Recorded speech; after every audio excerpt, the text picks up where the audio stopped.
저희들에게 오늘도 새날을 주시고 또한 하루의 시작을 주님 앞에 나올 수 있도록 저희들의 걸음을 인도하여 주셔서 감사를 드립니다. 이 시간도 하나님의 은혜를 구하며 또한 주의 은혜 가운데 오늘 하루를 살고자 또한 저희들이 결단하오니 주님, 저희들에게 한량없으신 하나님의 은혜를 베풀어 주시옵시고 또한 저희들의 오늘 하루의 삶을 온전히 붙들어 주시고 인도하여 주시옵소서. 예수님의 이름으로 감사하며 기도드리옵나이다. 아멘. 오늘 우리가 함께 보실 말씀은 고린도전서 14장 1절부터 19절입니다. 1절부터 설명하면서 읽으면서 같이 설명하면서 그렇게 말씀을 보도록 하겠습니다. 지금 우리가 고린도 교회에 대해서 계속 보고 있는데 고린도 교회는 많은 은사를 받았던 그런 교회입니다.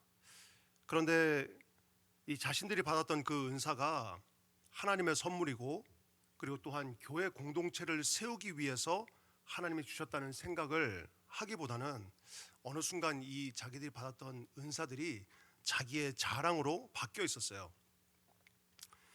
그러니까 이제 그 결과가 교회들이 하나 되지 못했고 또 성도들 간에도 서로 비교하면서 누구 은사가 더 나으냐 비교하기도 했고 또 어떤 경우에는 공적인 예배에서 기도할 때 방언으로 기도하면서 자신이 받은 은사를 과시하는 이런 문제가 고린도 교회 안에 이제 존재하게 됐죠.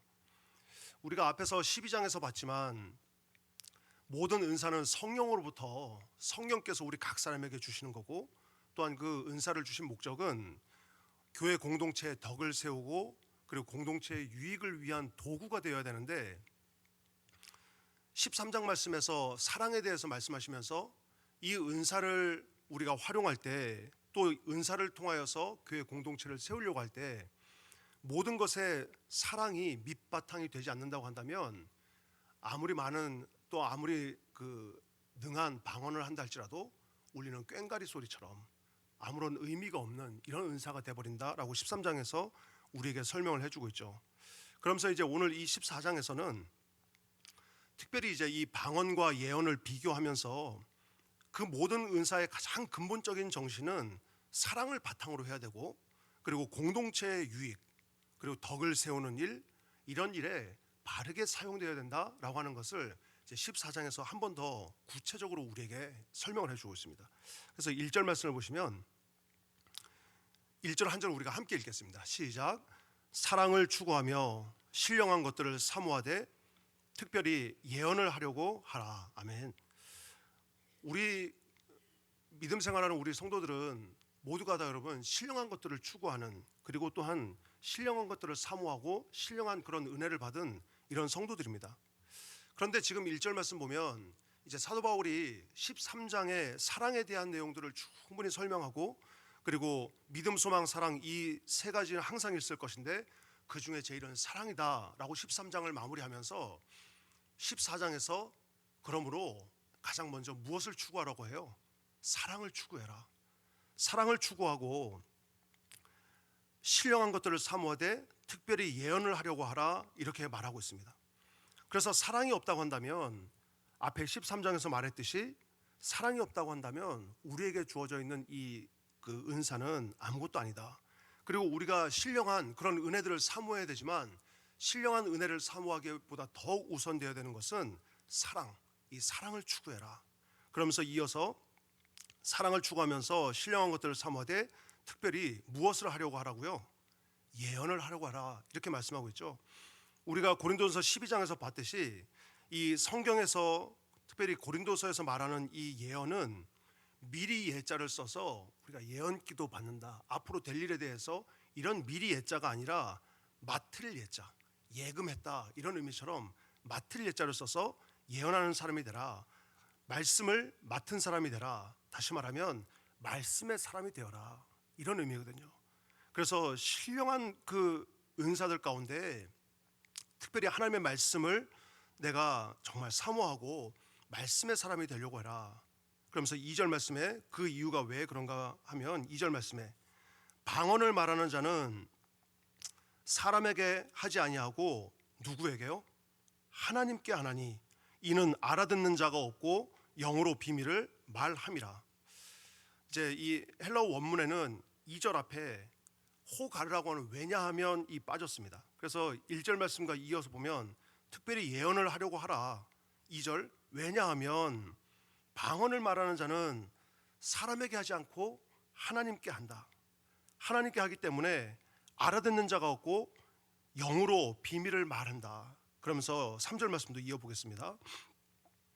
그러나 예언하는 자는 누구에게 말해요? 사람에게 말하여 무엇을 세우고요? 덕을 세우고 그 다음에 권면하여 위로하는 것이다. 이렇게 말했죠. 사람이 대화할 때 우리가 교회에서 우리 성도들 간에 만나서 대화할 때 알아들을 수 없는 방언으로 말하는 경우는 없죠. 다 우리가 우리의 언어들 또 내가 말하고자 하는 분명한 의미, 상대방이 그 의미를 정확하게 알아들을 수 있는 그런 언어들로 대화를 하죠. 그래서 예언하는 자는 사람에게 말한다. 그러니까 하나님의 말씀을 가지고 있고 말씀의 사람들은 그 대상이 사람이고 말씀의 사람은 그 말씀을 통하여 어떤 목적으로 말하느냐? 덕을 세우고 그리고 권면하고 위로하는 것. 이것이 목적이라는 거예요. 여기서 덕을 세운다는 것은 오이코도메오, 집을 짓는다 이런 의미거든요. 그러니까 내가 하나님의 말씀으로 은혜를 받고 우리 성도들에게 누군가 어려움이 있거나 또 권면이 필요하거나 위로가 필요한 자들에게 제가 분명한 이 말씀의 언어로, 그러니까 다 알아들을 수 있는 이 언어로 그들에게 위로해주고 권면해줬을 때 그 상대방이 마음의 위로를 얻고 무너져 버릴 것 같은 이 마음의 집이 다시 세워진다는 거죠. 거룩한 성전으로 또 더 성숙한 성도로 세워질 수 있다는 거죠. 그러나 방언은 그런 능력이 없다는 거예요. 지금 이거를 비교해서 말하고 있는 거죠. 그러면서 4절에 다시 말씀하고 있습니다. 방언을 말하는 자는 누구의 덕을 세워요? 자기의 덕을 세우고 예언하는 자는 어디에 덕을 세운다고요? 교회의 덕을 세운다. 지금 고린도 교회는 교회 안에 문제가 벌어졌죠. 그러니까 방언이 전혀 덕이 없다, 방언은 해선 안 된다, 부정한 것이다 이런 의미가 아니라 교회의 덕을 세우는 이 일에는 방언은 자기 개인의 덕을 세울 수는 있지만 한계가 거기에 멈춰 있고 오히려 교회의 덕을 세우기 위해서는 예언을 하는 것, 하나님 말씀을 바르게 이해하고 말씀을 통하여서 위로하고 격려하는 것, 그렇게 해서 교회라고 하는 신앙 공동체 또 많은 이 교회 안의 지체들이 하나님의 말씀으로 권면을 받고 그로 인하여서 그 심령이 세워지고 또 때로는 상한 심령이 위로받고 그렇게 하면서 교회라고 하는 집을 든든하게 세워가는 데는 방언보다는 예언이 하나님 말씀을 맡은 것이 그 역할을 분명하게 할 수 있는 것이다. 사도 바울이 지금 그걸 말하고 있죠. 가정에서도 마찬가지입니다. 우리가 가족들을 위해서 날마다 기도하죠. 그런데 가족들을 위해서도 우리가 여기에서 1만 마디 방언으로 하나님께 기도하고 간구한 다음에 집으로 돌아가서 가족들에게 다시 내 사람의 감정과 내 이 안에 있는 어떤 혈기나 이런 감정들이 가족들에게 나오는 것보다는 하나님의 말씀을 듣고 그 말씀을 통하여서 은혜 받고 그래서 변화된 언어로 5마디, 오늘 마지막에 나오는 차라리 5마디 말을 하는 것이 가족을 세울 수 있는 더 바람직한 방법이라는 겁니다. 이런 지혜가 또한 이런 믿음의 결단이 저와 여러분들 가운데 있기를 주의 이름으로 축원합니다. 그래서 고린도 교인들은요, 지금 이 교회에는 어떤 문제가 생겼냐면 교회에서 와서 기도할 때 특별히 이 대표 기도를 하는 사람들이 이곳에서 방언으로 기도하면서 자기의 은사를 자랑하는 거예요. 그리고 또 방언을 하는 사람들이 더 스스로 더 방언의 소리를 높여가면서 누가 더 크게 하냐, 누가 더 오래 하냐, 그렇게 하면서 자기 자신들을 드러내는 이런 문제들이 나타나게 되었다는 거죠. 그래서 사도 바울은 오늘 이 14장을 통하여서 방언하는 것 그거 좋다. 그런데 예배당에서 만약에 공개적으로 방언을 해야 된다고 한다면 그에 대한 필요한 것이 있다. 그러면서 5절에 말씀하고 있는데요. 5절 말씀을 보겠습니다. 함께 읽겠습니다. 시작. 나는 너희가 다 방언 말하기를 원하나 특별히 예언하기를 원하노라. 만일 방언을 말하는 자가 통역하여 교회의 덕을 세우지 아니하면 예언하는 자만 못하니라. 아멘. 지금 고린도 교회에 나타난 이 문제를 바울이 이제 진단하면서 방언을 부정하지 않죠. 다 방언 말하기를 내가 원한다. 그런데 그것보다 특별히 예언하기를, 그러니까 말씀을 받고 말씀의 사람이 돼서 말씀을 이해하고 이런 사람이 되기를 원한다. 그러면서 만일 방언을 말하는 자가 통역하여서, 그러니까 내가 여기서 방언으로 기도했는데 그 방언으로 기도한 내용을 내가 통역하는 은사를 받아서 지금 제가 방언으로 한 이 기도가 이런 내용입니다라고 이 교회 공동체 성도들에게 설명해 줄 수 있는, 그렇게 해서 교회의 덕을 세우지 못한다고 한다면 차라리 예언하는 자만 못하다, 이렇게 말하고 있는 겁니다. 그래서 교회의 존재 목적은 결국은 우리는 이 교회 안에서 교회라고는 공동체도 세워야 되고, 또한 우리가 성도들이 서로가 서로를 세워갈 수 있는 그런 공동체가 되어야 되거든요. 그래서 우리가 어떻게 하면 정말 더 건강하고 유익이 되는 이런 은사를 사용할 것인가, 이거를 사도 바울이 우리에게 좋은 이 교훈과 또한 지혜를 가르쳐주고 있습니다. 이어서 6절 말씀을 보겠습니다. 이제 6절부터 11절에는 사도 바울이 이 악기에 대해서 비유하죠. 악기로 비유하면서 정말 명료한 소리, 명료한 언어, 이게 얼마나 중요하냐, 이걸 이제 예시로 설명을 하고 있는데요. 6절 말씀입니다. 그런즉 형제들아, 내가 너희에게 나아가서 방언으로 말하고 계시나 지식이나 예언으로 가르치는 것으로 말하지 아니하면 너희에게 무엇이 유익하리요. 이 말씀은 여러분, 바울이 이제 전도 여행을 다녔죠.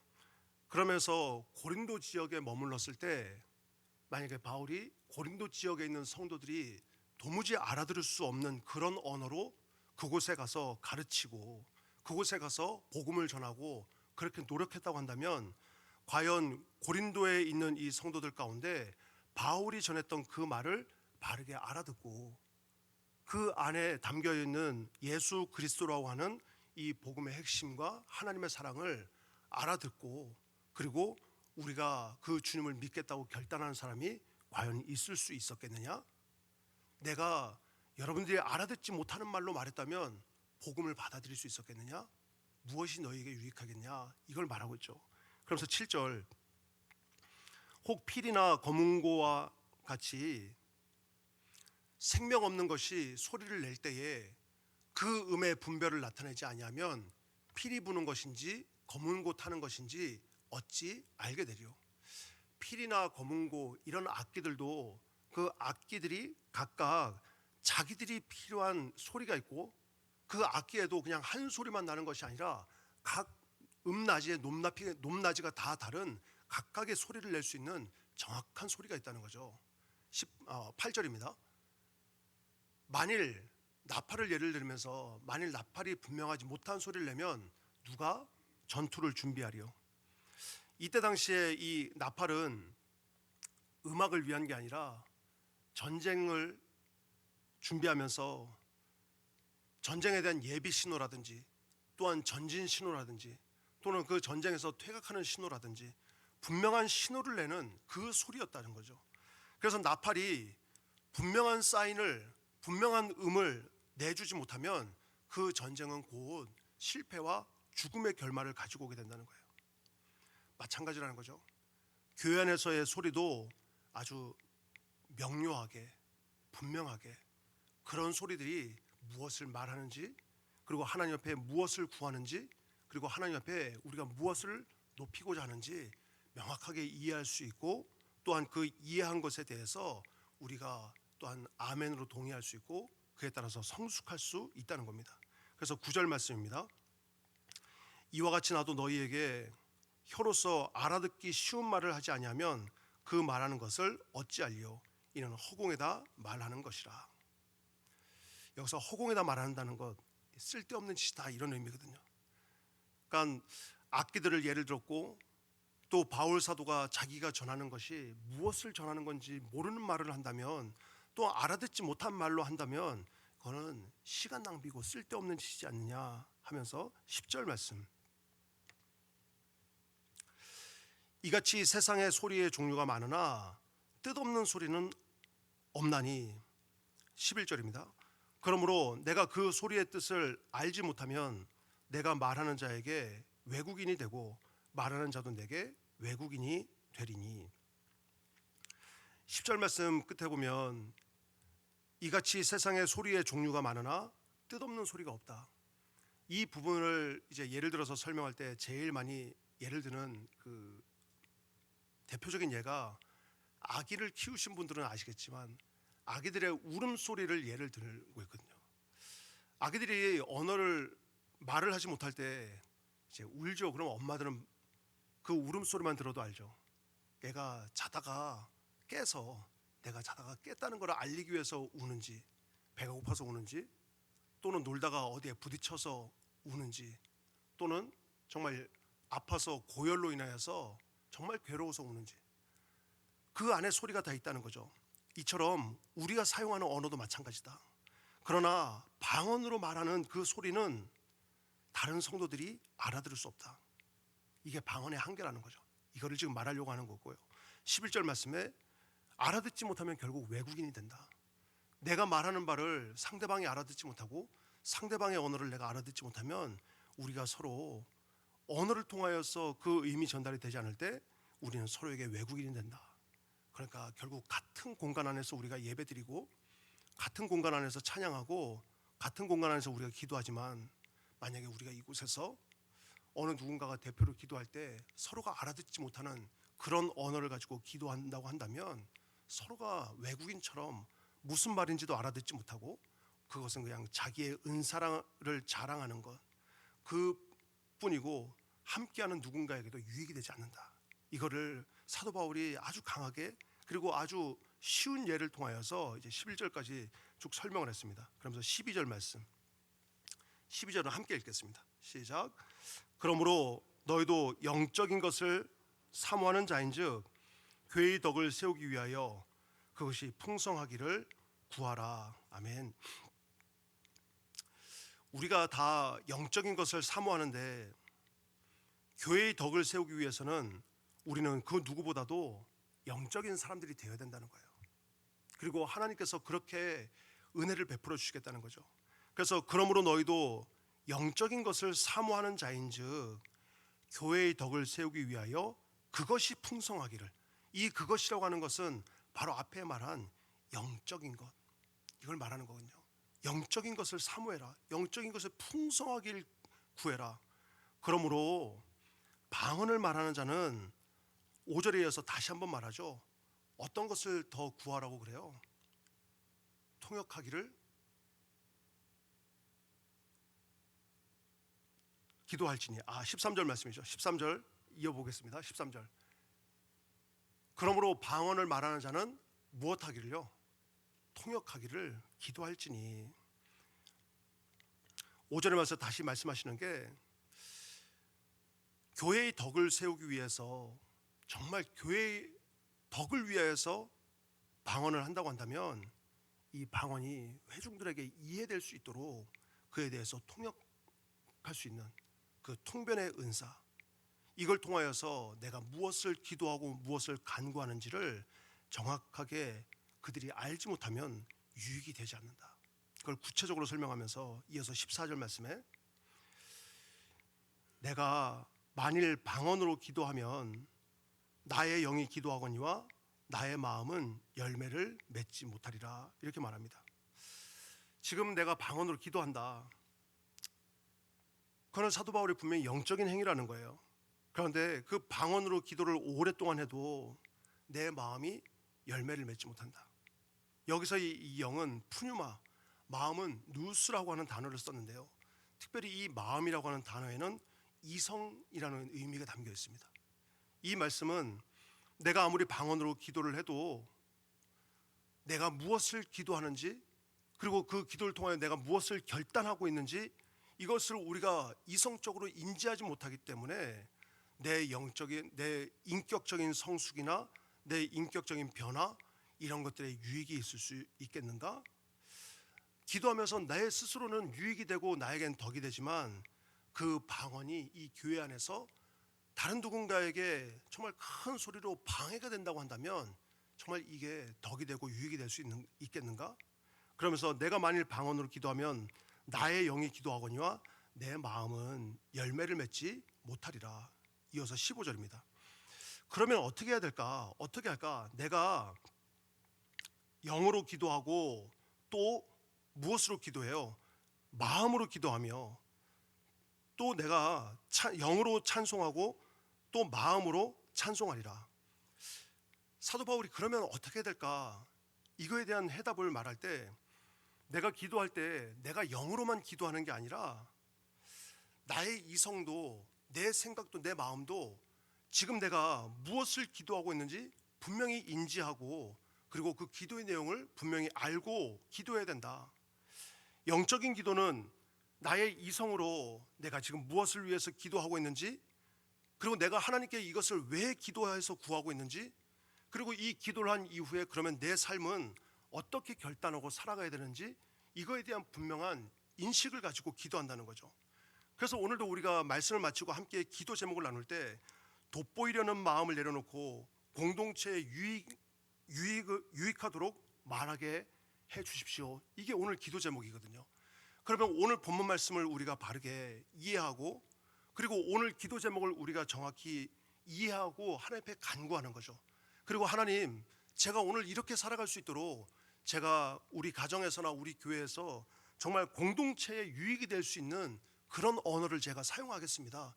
삶으로 실천하고 이어나갈 때 우리의 삶과 우리 마음 가운데 열매가 맺혀진다는 거죠. 찬송도 마찬가지라는 거예요. 사도 바울이 기도와 이어서 찬송까지 같이 설명을 하고 있는데 찬송도 영으로 찬송하지만 동시에 마음으로 찬송해야 된다. 우리가 찬송을 부를 때 너무나 잘 익숙하고 잘 아는 찬송이니까 그냥 멜로디대로 우리가 따로 부를 수 있습니다. 그리고 또 찬송을 오래 불러오면 젊은 세대들은 이제 찬송이 고리타분한 어떤 그런 음악이다 이렇게 생각합니다.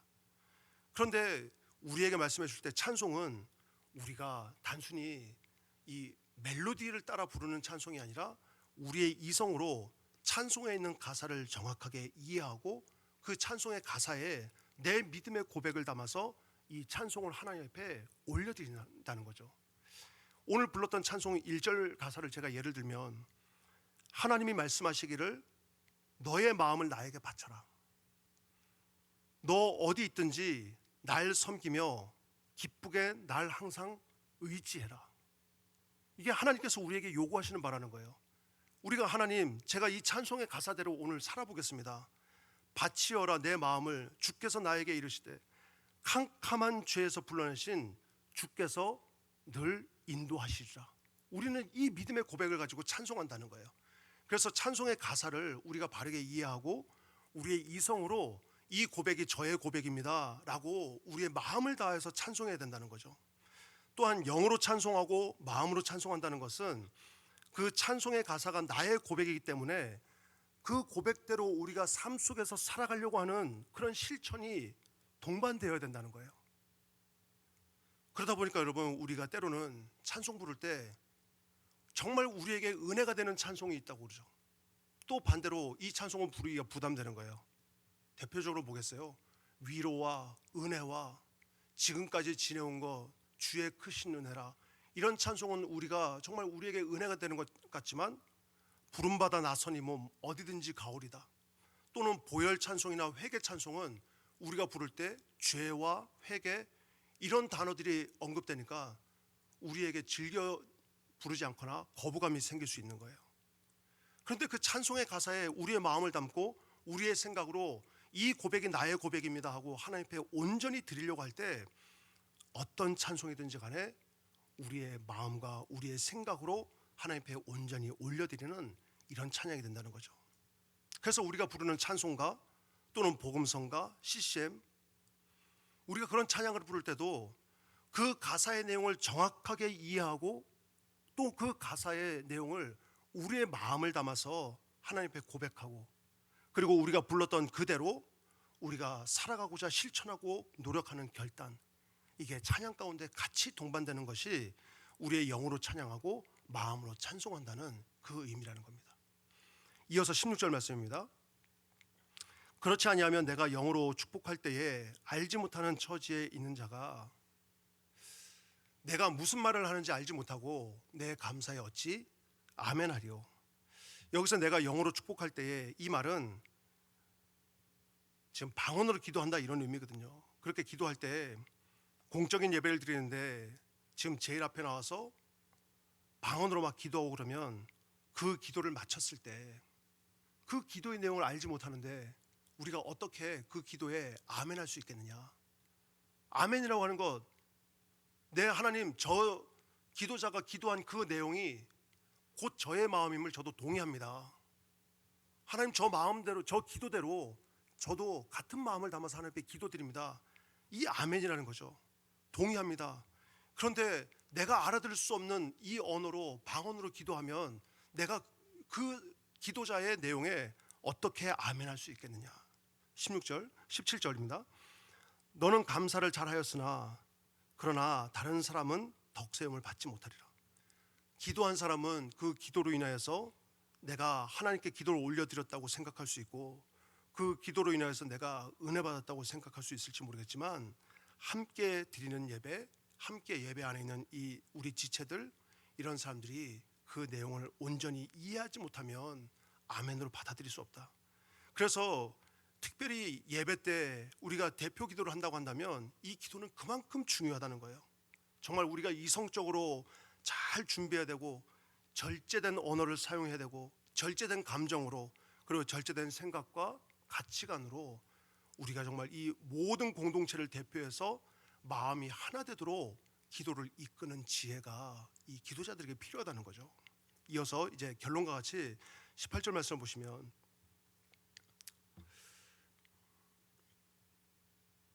내가 너희 모든 사람보다 방언을 더 말함으로 하나님께 감사하노라. 사도 바울이 지금까지 이렇게 쭉 말하니까 고린도 교인들 중에 오해를 할 수 있겠다는 생각도 하는 거죠. 아, 사도 바울이 방언을 못하니까 저렇게 말하는구나. 방언하지 말고 알아들을 수 있는 언어로 기도해라. 방언을 못하니까 저렇게 말하는구나. 이렇게 생각할 수 있지만 내가 너희 모든 사람보다 방언을 더 말함을 하나님께 감사한다. 나도 더 얼마든지 내가 방언한다. 그런데 19절 말씀, 그러나 교회에서 내가 남을 가르치기 위하여 깨달은 마음으로 5마디 말을 하는 것이 1만 마디 방언으로 말하는 것보다 나으니라. 그래서 오늘 이 본문의 제목이 방언의 한계와 예언의 유익이죠. 사도 바울이 남을 가르치기 위해서 결국 깨달은 것은 하나님의 말씀이 내 안에 충만한 말씀의 사람이 되어야 되는구나.